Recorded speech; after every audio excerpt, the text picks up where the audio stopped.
What's going on, everyone? You're listening to the Asian MMA podcast, where we talk about everything and anything going on in the world of Asian MMA. This episode is brought to you by Broken Cups. I'm Dana Bluen, and today's episode is something different. We've got an interview with Thailand Based MMA fighter and friend of the show, Javier Trujillo. I thought it was a good idea to catch up with him ahead of his fight at Full Metal Dojo at the end of the month. So let's get right into the interview. All right, man. So how you been?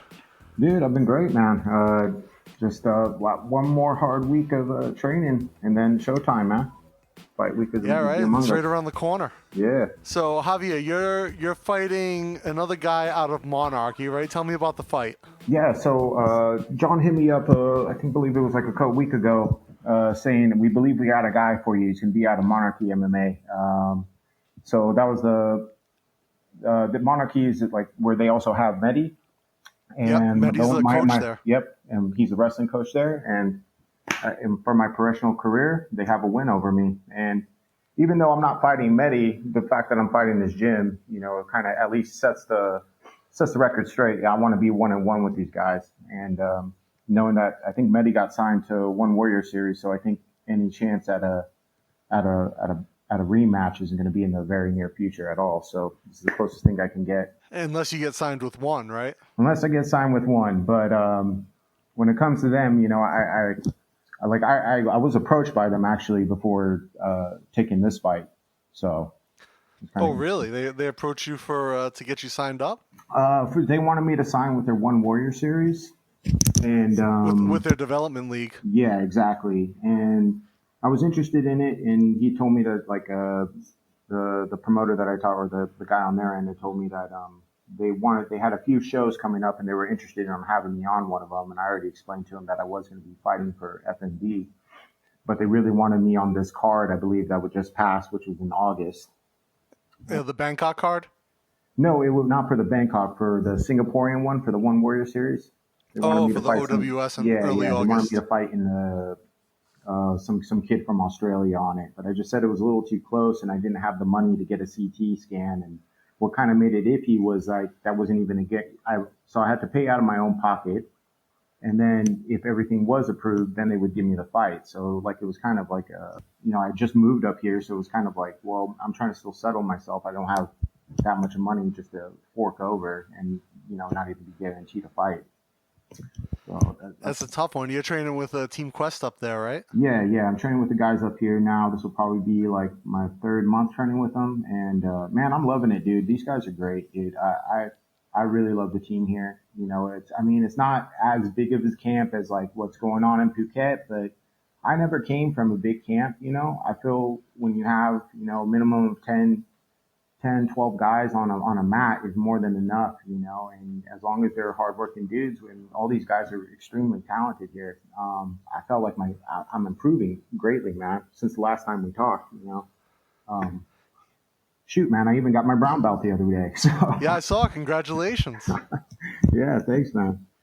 Thanks. Yeah. So training with these guys, it's been great so far, man, and I just feel really prepared for this fight. Like I said, every time when I talk just to you or to other people, when they say, well, you feel like, you've been out for a year, do you feel like you're regressing? I was like, nah, man, I live the martial arts lifestyle. Like, I make a living off of teaching other people. I make a living off of PTs, and doing fights and all this stuff. This is who I am, so every day I'm improving, and then particularly in the last 2 months since I made the move up here, and I feel there's less distractions, and I'm surrounded by like-minded people who have the same goals as me.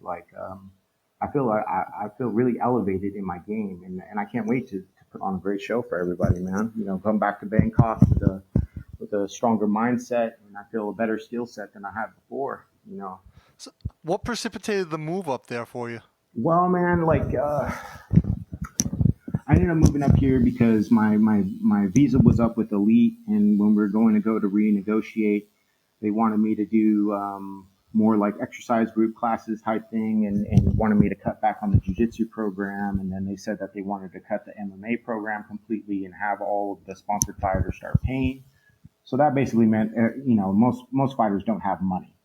Most of these guys don't have that type of cash that they were asking to fork over. So they left, and now I had no team.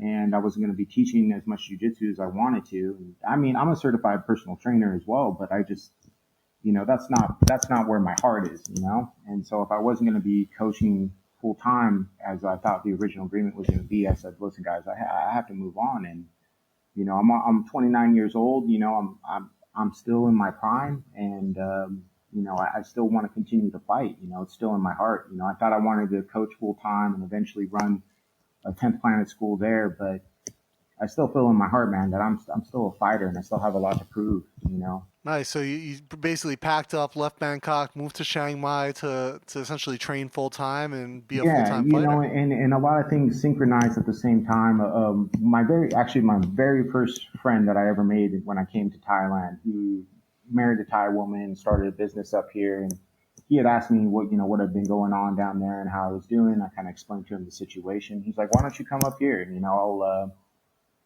I have a guest bedroom that you can stay in, and once you get on your feet and you get on your own, you're more than welcome to stay here, brother." And it was sweet, man. Got here, started making headway. I'm starting to teach at Pure Grappling, and started to build a little thing for myself in just like the last couple of months. So, Nice, man. yeah, man. And what I like about this whole thing, this process of me moving up here, is that it made me realize that I don't need a gym to survive. I don't need, people responses, or I don't need to be like this Conor McGregor type dude. I just, I'm enough, Like I'm already have a big following here in Thailand. I could go anywhere and start something for myself, Yeah, for sure, man. And so how did this fight come about with FMD? Well, man, like, so I was up here. It was kind of funny, how like it all like John giving me a call, because not that I had like a little bit of like a breakdown, but like just the way things were in Bangkok and then coming up here and feeling like where I was at in my career. Like, I thought I put on a great performance the last FMD, and I was hoping I'd get picked up by another promotion, and nobody, nobody was picking up the phone calls.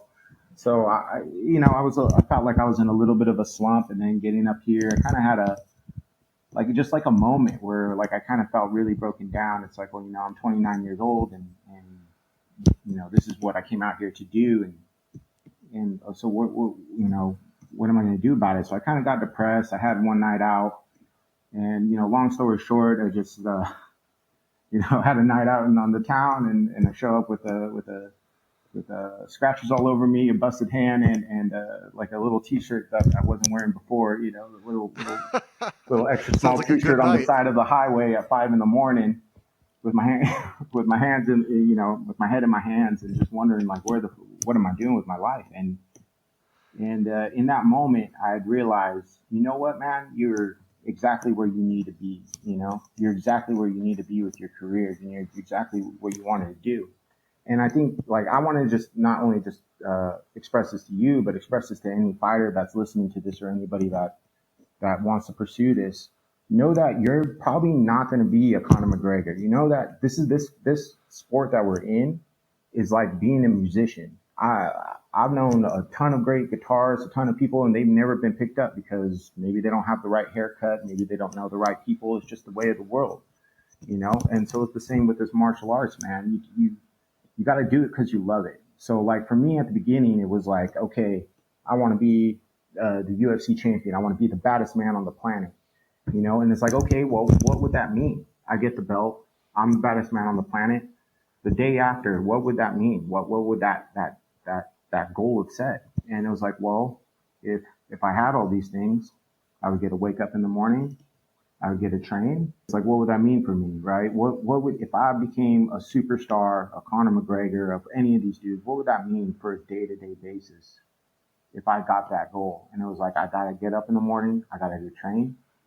I got to eat good food. I got to hang out with my friends and my family, and then go train again. And that would be my life. And then I realized in that moment, I'm already living that in Thailand. I came over here not speaking the language, and I made something for myself. You're already there, dude. And for some reason, from that moment, I just built momentum. I started working out every day. I started like, it rekindled the new fire in me, and I started coming to the gym and just trying to be, trying to help out everybody else out. they're trying to help me out and just trying to be a good positive influence, for everybody around me.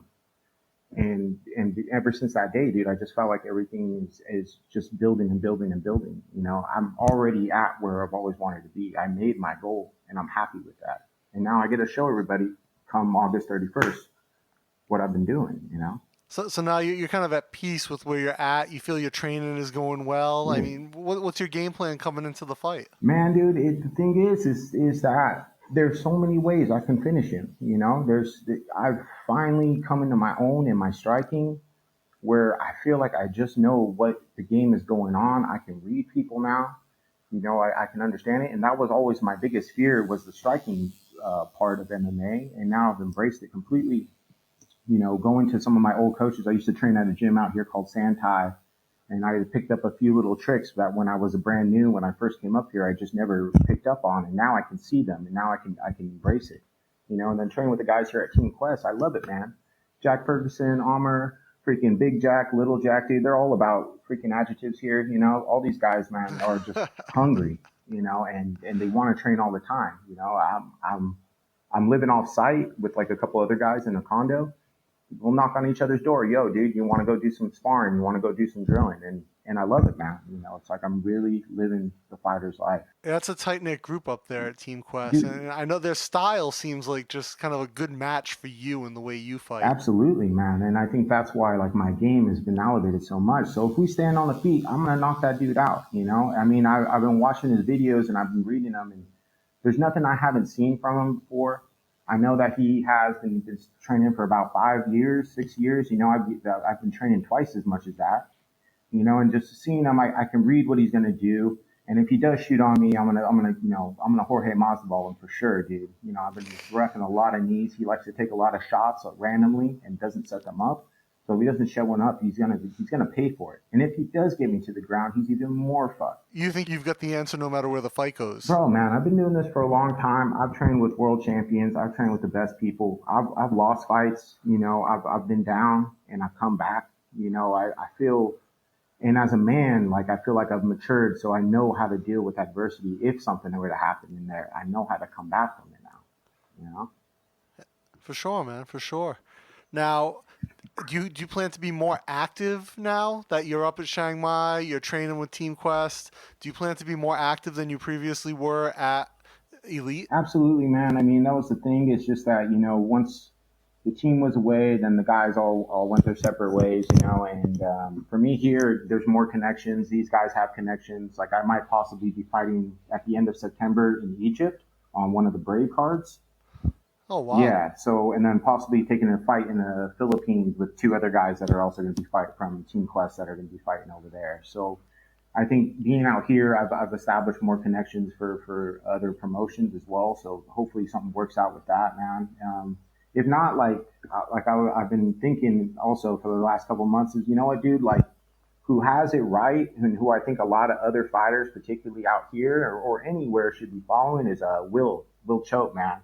He has the right mind state for what as fighters we got to do. Because if you're sitting and waiting around for MMA fights all the time, people get hurt, promotions cancel, events get canceled, this and that, dude. It's few and far between. And unless you're one of these dudes that's in the club, you got to take what you can get, Take Muay Thai fights, take jiu-jitsu matches, take bare knuckle boxing, whatever it is that you got to do. And eventually you're going to break in.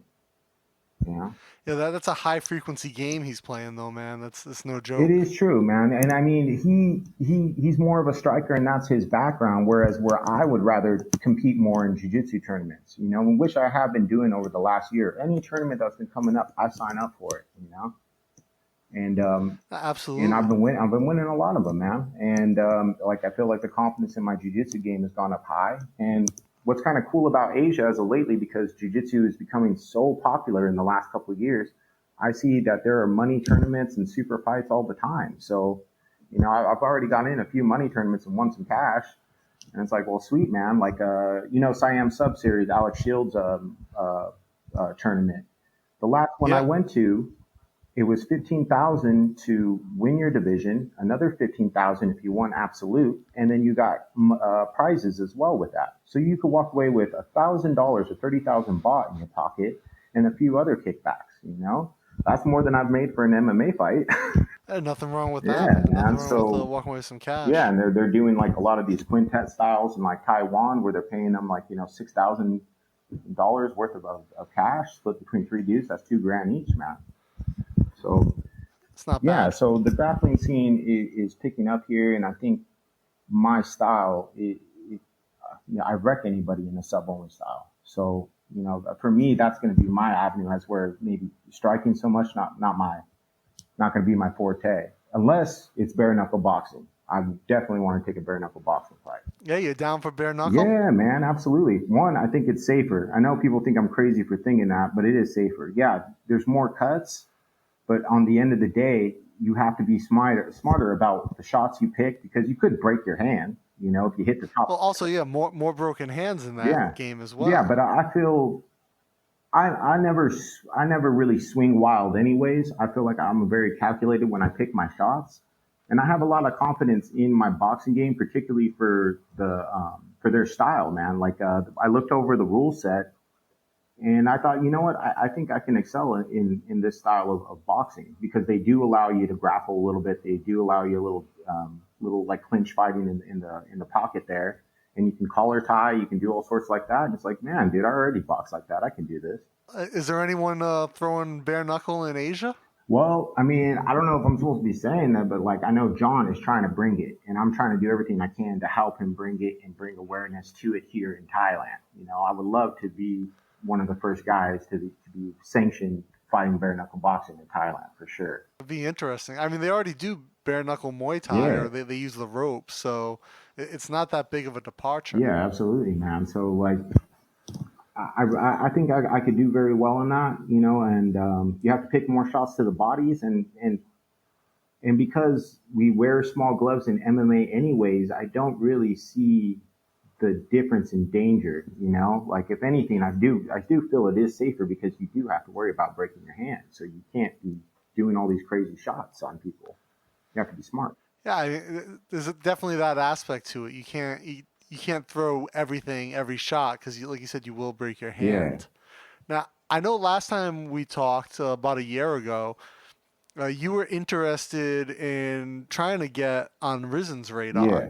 You know, and back then they weren't throwing a ton of events. They've really picked up their frequency since then. Have you reached out or heard anything from them at all? I just tag them, dude. I tag them as much as I can. If I can get in contact with whoever is in charge, and I mean that's all it takes. It's just for somebody to give me the right person sees my videos. I know I could get a shot in Risen, you know, and just me kind of just finding those right contacts to be like, yo, check this guy out, man. You know, this guy wants to fight in Japan and he got some crazy style, dude. Like it's exciting. You know, he has a fan base and hopefully it'll come, man. I just, like I said, like, you know, I was listening to Will talk one day and he said like, yeah, man, you just got to keep taking what you can get and then eventually that door will open. You know, one of the things with that, though, one of these bigger organizations, they're probably going to want to lock your contract so you can't compete in other things. Yeah, maybe. I mean, but for the most part, even with one, they still say as long as it's not an MMA bout, you can still compete. So, and I mean, if I could say I'm a Risen fighter and I can still compete in jiu-jitsu, which is really popular in Japan, you know, I think that still helps me out, you know. And as long as they get, I mean, shoot, I'm already fighting once a year. If I get signed to a Risen contract and I'm only fighting once or twice a year, I mean, my situation isn't really that changed, you know. Just hopefully more money and a bigger stage. Exactly, you know, and that's the goal, man. I mean, I'm like I said, I'm no longer striving for like a superstardom or for anything like that. I'm striving for mastery of myself and my martial arts and learning how to master this craft that I decided to take on, man, since I was 16. Now, I know you said you're talking to Brave right now as well, right? Yeah. So Amr fights for them, and he was in contact, and he sent a couple of videos out, and they're interested. And there's no definite yet, but they definitely would like to have me on at the end of September, which would be perfect. You know, gives me a little time to heal up after FMD, get back into camp, you know, and just do it again, man. Try and at least grind out I would like to try and grind out 3 fights before this year is over. So it's a hefty goal, right? You got to stay injury free, you got to stay healthy. But you know what, man? I mean, I chose this life, and I know that, you know, sometimes you gotta risk yourself, not just your health, not just potential death, but like you gotta throw yourself out there and just see, like for me, in the next few years, as a welterweight, I've yet to hit my peak. So I still have a lot of time to grow. And then at least in that time, if I can rack up a few more fights, having 8 or 9 fights on my record, I think will now appeal to bigger promotions. Now with Brave, is that a one-off, or would they want to sign you to a contract? Brave, from what I heard, is just be a 1-fight deal, as far as I know. Okay. Was what I was told last. Now at welter, how much do you cut? Because you're a pretty big dude. Welterweight, right now, probably be about 15 pounds. Now you'd cut that, or you would just? Are you going to get leaner going into the fight? Nah, man, I just cut it, dude. I mean, I come from a wrestling background, dude. I think last time we talked, I tried to go down to 50, to go down and fight at 150s at lightweight. Yeah, you wanted to like do 155. Yeah, you were talking about you could give it a shot. Exactly, and I did it, and I didn't like it, bro. Like I felt skinny. I felt like people could blow me over, like I felt really weak. And you'd be huge at 55. Yeah, bro. yeah. I mean, if it was a good cut. It was a good cut, But I tried doing it. Like I started walking around. I think the lowest I got was about 82. But man, I just felt weak, bro. Like I felt like I wasn't very strong. When I started competing in a couple of grappling tournaments, I just felt like the same timing, the same what I was used to wasn't there. And I was like, you know what, man, I got to get back to lifting weights and eating food because I feel miserable at this weight. So just the test run didn't work for you? I just didn't feel good, man. I just the fact that I felt like my competition could just like easily manhandle me. I didn't like that feeling. So it was like, man, I just got back and then doing kettlebell work and lifting weights again. And you know what? I just feel better at welterweight, man. If that's what you feel good at, man, nothing wrong with that. Yeah, I mean, look at like we just saw Pettis and Diaz, both guys who fight at 55s, but they look fantastic today at welterweight. I gotta say, I thought Pettis looked really, really good compared to his last welterweight outing, as far as physically, like the way his body looked. Yeah, he looked strong, man, and I mean, he knocked out Wonder Boy, so it's like, how much does this weight thing really matter? Even though I'm doing it for a different reason. I think I performed the best at welterweight. I was just doing it because I figured it'd give me more opportunities for fights, but it didn't change the situation. So, screw it, man. Why be miserable when I can feel good and perform good, Yeah, and it gives you better training, right? I mean, you're just feeling all around better. Yeah, exactly, dude. Exactly, man. So it sounds like you've got everything kind of lined up. You're moving in the right direction for the fight, and everything's going well for you up in Chaingmai. Yeah, dude. I mean, everything's going really good. Like, I'm glad I made the move. I mean, I'll always get, obviously, if anybody moves to a new place, everybody's kind of nervous. Because I'm leaving something that, I lived in Bangkok for most of my time there. And, It was kind of nerve-wracking in the beginning. But these guys here at Team Quest, man, welcomed me with open arms, dude, and brought me into the family. And, I already have a lot of friends up here, so it was an easy transition, and I feel for the better. I feel in my heart and my soul that I'm more grounded and I feel in a better place, and I feel like my training and everything like that is a reflection of it. Like being given my brown belt when I really wasn't expecting it was an awesome feeling. I can imagine. That's a huge accomplishment. Yeah, man. And I mean, and that just shows what I've been doing up here. I'm working hard. And man, come August 31st, are you repping or what's going on? No, I'm not reffing, man. I think I'm stepping away from the reffing game. I'll be covering the fights on the podcast. Oh, what, dude? How come? How come you're out? I think I just kind of want to have a little bit of separation. It's difficult to cover things, without bias when you're in the midst of it. You know what I mean? Yeah, well, at least it's good. At least you're good about transparency, man. Try to be, man, I've been thinking about for a while too. There was a few things that went down that I wasn't incredibly comfortable with, and from an officiating standpoint, and as things kind of really slowed down, I stopped traveling internationally to do it, and plus, I don't think I haven't reffed anything since the last FMD, which was a year ago. Yeah. So I'm definitely not in the best position to step in there and ref fights at that level with having a year gap and experience with, actual practical experience. So it just made the most sense for me to kind of step away from it. Yeah, man. Oh, that sucks, dude. I always love having you as my ref, man. I would love to again, but by the same token, it's not fair to you guys. Like I haven't done it for a Yeah. year. So like it's putting you guys in a position to have someone who's just not as sharp as they need to be to do it. Right. So John had actually asked me, and it's just not the right fit for me. So especially like right now, like I said, having been a year away from it, I just haven't stayed up on that skill set, and it's a very important skill set because there's safety Oh involved. yeah, absolutely, man. Well, yeah, I mean, that's a good call. I mean, it's a bummer. I think you're one of the best refs out here. Appreciate it. Well, was. I appreciate yeah. it. Yeah. But yeah, man, I'll be looking forward to seeing you fight out. And definitely when you're out here, if you get a chance, if you're hanging around for a few days afterwards, let's meet up and do another podcast. Yeah, absolutely, man. Love to catch up, dude. Hey, before we bounce, what do you think about all this Epstein stuff, dude? No, you've been laughing at all my stories, dude. No, your memes are just amazing. You're definitely taking it on those memes, man. Oh yeah, dude. The one with the tire swing that was fantastic. Got dirt on the Clintons, dude. There you go.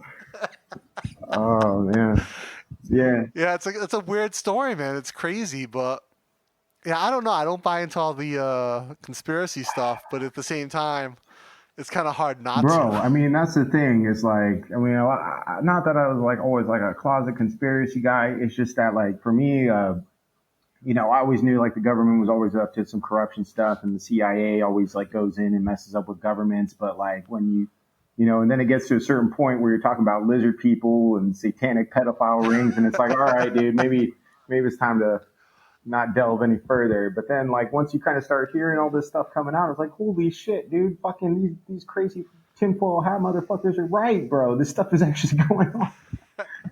And it makes you nervous, man. It's like, holy. It's definitely something that makes you scratch your head. Yeah, right? man. But, well, like I listen to Alex Jones every now and then, and people get like weird about that. But like the way I explain Alex Jones is like his delivery is so weird, but what he's saying is right, right? So I always give somebody the analogy of this. It's like if you're walking down the street and you're about to turn the corner onto the next street, you hear this guy yelling out 2 + 2 is 4 at the top of his lungs, and you're like, well, yeah, duh, man. Like you don't have to yell it out. Everybody knows that. It's pretty simple. He keeps yelling it out. 2 + 2 is 4. He's like, yeah, dude. You don't have to freaking yell out.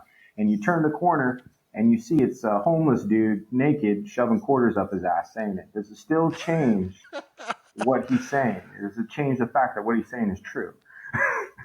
yeah, but I mean, there's a lot of times that Alex Jones is screaming 2 + 2 is 6. It is true, but I also think it's to cover his own ass, because I think you got to throw in some crazy stuff every now and then so you don't end up like Epstein, amazingly suicidal. This is the thing, man. I often wonder, is Alex Jones, is he serious, or is he just like the greatest performance artist of our generation? I don't know, dude, because you know what? That is a good argument, because is he Andy Kaufman in all of us? Oh, man. I mean, that would be nuts if he is. I was always under the impression that this guy just has too much shit in his head. Like, it reminds me of like the guy who figured out in the medical like thing, like, oh, you should wash your hands before you go operate or go deliver a baby because you have germs on your hands. And doctors back then were saying, oh, dude, a gentleman doesn't wash his hands before performing. And then that guy went crazy, like he went psycho. And then find out years later that, yeah, he was right about that practice, man, I just think like when I look at Alex Jones, and he could just be so deep in his method that he's got us all snowed, and it's a complete show. Man, he's by far he's Andy Kaufman and everybody for sure. Then, man, because. Like, did you see the video after the Lawler Covington fight of Colby talking to the kid and just giving him like some real heartfelt advice? No, I haven't. No, it was like right after the fight, and this kid's asking him. He's like, "Yo, man, what does it take to like get it to the next level? I'm training. I just I'm really committed." And completely out of character, Colby's like, look, man, is like, you gotta like skip those parties. That's what I do. I don't go out. I'm not going on dates. I'm not drinking. I'm in the gym every day.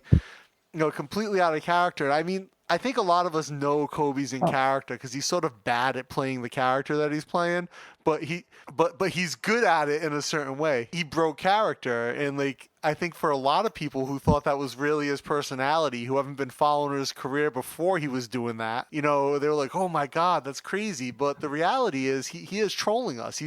He's legit just in that character, and he's kind of overplaying it so that I guess maybe it'll be easier for him to walk away when he's done with that character. But I kind of put Alex Jones in that same camp. I wonder, is he this crazy, or does he really believe that there are gay frogs, or is he just an incredible actor? I mean, shoot. I mean, I think you must use hyperbole just to get the message across, because otherwise you're like, yeah, okay, whatever. The American government is listening in on everything you do, every conversation you have. Yeah, that's cool, whatever. But it doesn't sound as crazy when you start saying it's like some Orwellian thing going on. Foaming at the mouth, ripping your shirt Yeah, off.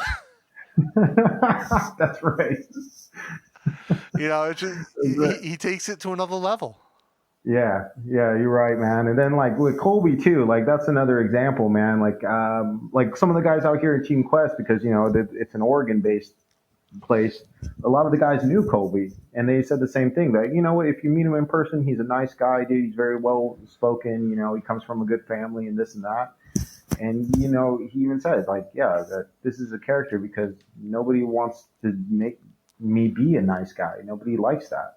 I have to be all this to get an opportunity. Well, As dude, he much was as I putting hate it. in work before all of this, Yeah, and man. no one paid attention. Like if you followed his career, he was killing it, and then he was just not getting the opportunities.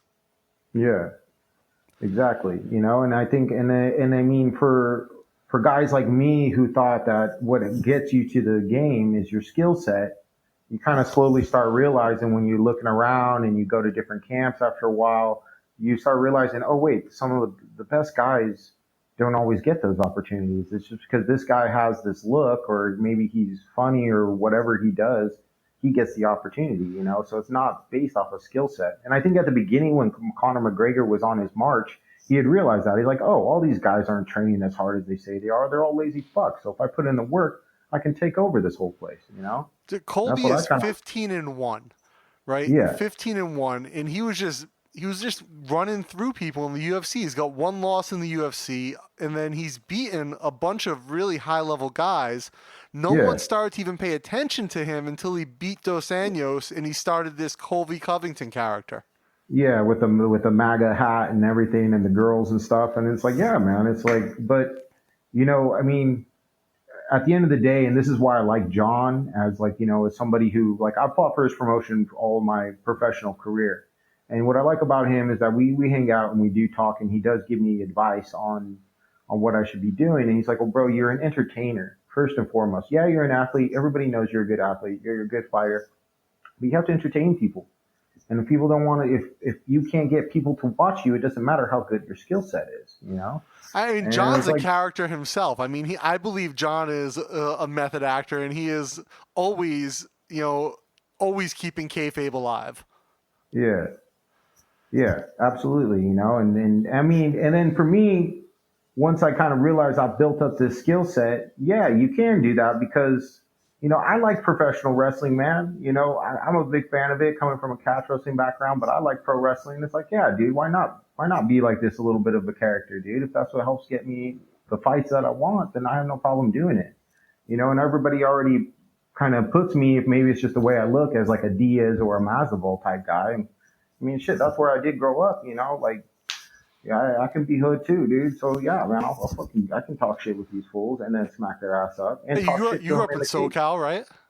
Yeah, dog. I grew up in fucking East County, San Diego, man. That's 20 minutes from the border, bro. From the And like, Dago. bro, there you go, bro.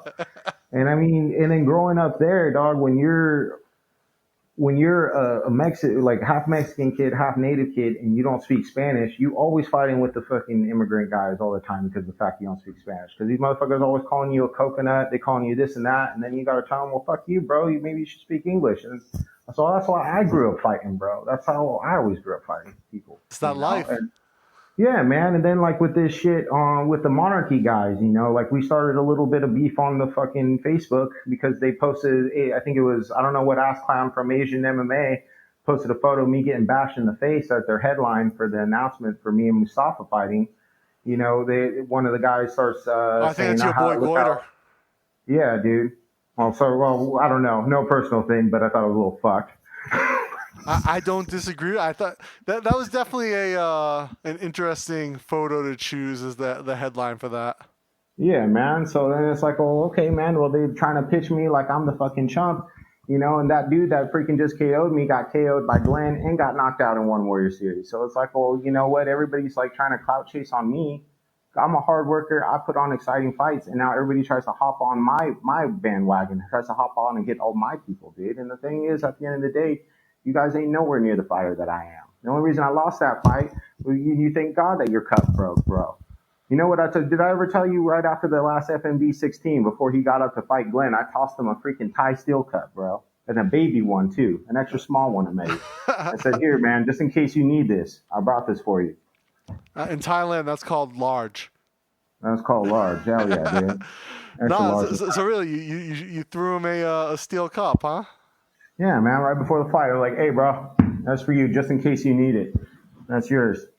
And I'll be bringing an extra one from Mustafa just in case, dog, because these motherfuckers can't be wearing no fucking bullshit ass Pop Warner Pee Wee fucking Junior League plastic cup no more, bro. God damn it, we live in Thailand, dog. We know nut shots happen. That's why they make them out of steel. Yeah, I was actually a bit surprised at the choice of a plastic cup. There, it's very rare that you see someone in Asia rocking a non-metal cup. Hell no, because man, dude, I mean, that's what I told him. I was like, bro, you're a pro fighter, man. You know how many times I've been kicked in the dick? I wear a Thai steel cup made by Fairtex, sponsor FMD. Just letting you guys know, they make the best steel cup in the game. Actually, I've got a Fairtex steel cup. It is actually quite nice. It's quite nice, bro. I know my fucking family jewels are protected. My kids will thank me later, Absolutely, man. So, I mean, do you think like you finish this off, it puts it to rest with Monarchy or what? It'll put it to rest with Monarchy. Like, I got respect for him. Like, the boy Shamrock, he kind of started some banter, and I told him, I was like, you know what, bro, thank you for trying to sell this fight, because your boys couldn't sell this fight if it was a fucking, if they were selling ice and a hot day in hell, dog. I get it. At least somebody's doing it. I know I sell tickets. I hustle. Every event, every FMD event, I sell minimum 60 tickets, minimum. And that's only what I get a cut from.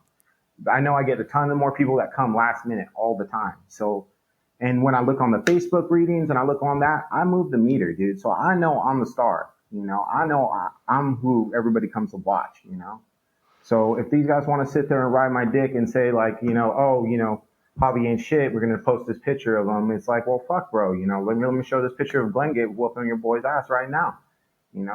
Come back to me when you're on a winning streak, dog, because that's the only win you got. And you got that because you had a 10-minute break. You got to replace, you got a 5-minute break and you got another minute break to switch out cups, So I'm bringing an extra cup just for them, just so they don't happen. If you hit you in the nuts, you get in only 5 minutes, dog. That's all you getting. That's it. That's all you getting, bro. And then I'm coming at you with everything I got, So with that, like I said, I got respect for those fools. Like, they got to win over me. I'm not overlooking this Mostafa guy. I know he has half the experience. I know he I feel he buckles under the pressure when I've seen all of his fights. I see he doesn't do well when he's getting backed, and he doesn't do well in the later rounds. And I'll break him. I know I'll break him. I got that Mexican cardio in me, dude. I got that wind. I can go 25 minutes if I need to in that fight. You guys fighting 3-5s though, right? 3-5s, man. But that cage is small. The action is press, and you got to work. And I'm gonna make homeboy work. Fast pace. Yeah, and homeboy's got to work with me, and he's going to. Nice. All right, Javi. I think let's wrap it up, brother. I'll let you get some rest. I know you've got training. All right, man. Yeah, tomorrow. Wrestling. August 31st, right? August 31st, Full Metal Jojo, Soy Fury, man. This is the 17th time around. Your boy is headlining his co-main event, man. I'm going to put on a great fight. Come out. Tickets are online. Buy them at the door. Club Insanity, dude. Come hang out with your boy. Come party with me afterwards, and we're going to have a good show. Nice. All Javi's links to his social will be in the show notes. Hell yeah, dude. Thank you, bro.